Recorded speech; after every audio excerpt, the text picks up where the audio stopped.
अरे काये जान बिजली कहाँ गिरी तोरे दादा के करे जा पे। अरे ऐसा हो मजाक कल जल रे। हाँ तो का करी रोज आगे पीछे लगेले तो का कही तो पूरा घूमती एकदम घघरा पहिर के। हाँ तो तोर का फाटता घूमता रोडावा पे पहिन के घघरी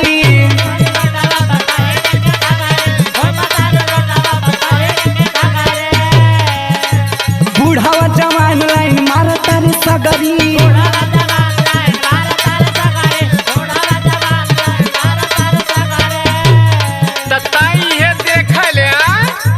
अरे घूमबू तो मत खबो ना रे। अच्छा बोल घूमता रोडावा पे पहिन के घघरी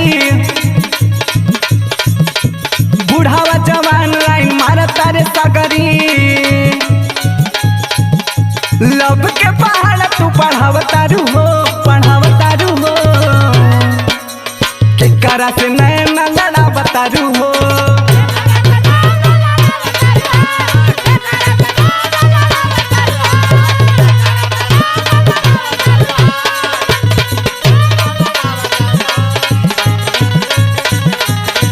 क्या बात है।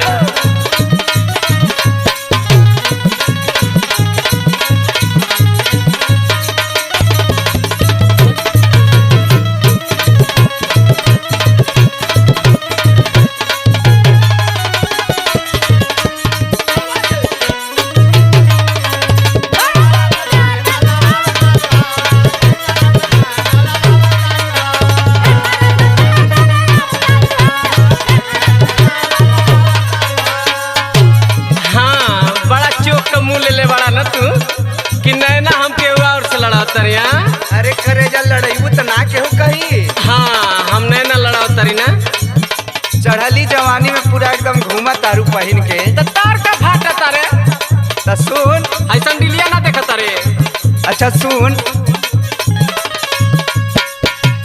चढ़ली जवानी में सुतार खोजलू केहू के गोरी तू हमार खोजलू।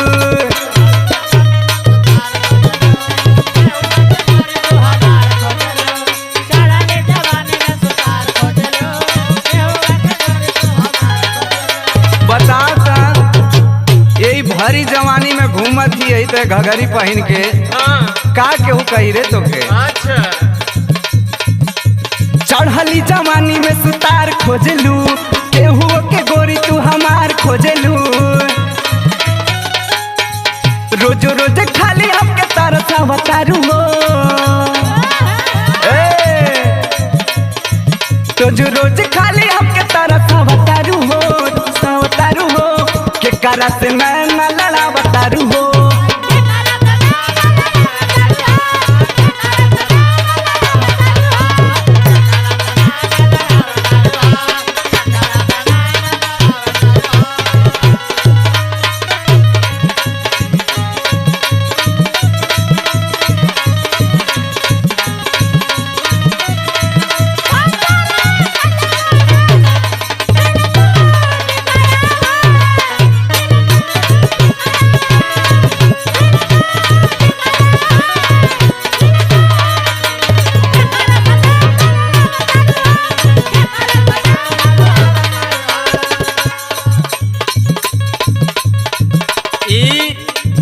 का कहता रे केहू के तरसावे वाली बात। हम केहू के तरसती ना लव कैले है एक जाना से। अरे लव कैसे कैले हो।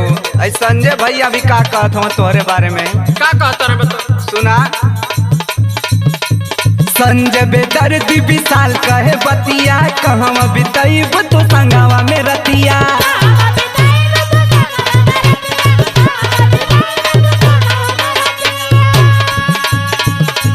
हम बजड़ा में बिताई हम रहरी में बिताई। अनिल भैया तो तोके कुसे में ले जाए का कहीं लेके चल जा हम लव करीला। तोर का फाटता कौन का प्यार करे। संजय बेदर्दी विशाल कहे बतिया कहवा बिताईब तू संगवा में रतिया।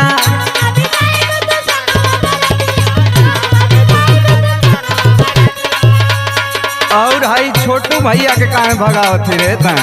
तू बहुत हरामी है तगलवा। अच्छा काहे छोटू के दूर तरका बतारू हो, काहे छोटू के दूर तरका बतारू हो, के करा से नैना लड़ा बतारू हो।